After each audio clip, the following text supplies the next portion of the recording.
ಜವಾಬ್ದಾರಿ ಅರ್ಥ ಮಾಡ್ಕೋಬೇಕು. ಮತ್ತೆ ನಾವು ಬೆಳಿಗ್ಗೆ ಒಂದು ಮೀಟಿಂಗ್ ಮಾಡ್ಕೊಂಡು ಬಂದಿದ್ದೀವಿ. ನಾನು ಕೂಡ ಎಲ್ಲರೂ ಕೂಡ ಅವಲೋಕನೆ ಮಾಡ್ತಾ ಇದ್ದೀನಿ. ಸುಮ್ಮನೆ ನಿರ್ಧಾರ ತಗೊಳ್ಳಿಕ್ಕೆ ಆಗಲ್ಲ.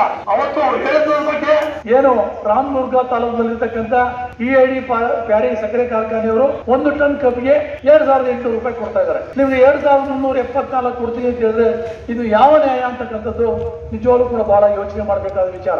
ಯಾಕೆಂದ್ರೆ ಇದೇ ಕಬ್ಬನ್ನ ನೀವು ಅವನ ಕಾರ್ಖಾನೆಗೆ ಅಲ್ಲಿ ಹೊಡೆದ್ರೆ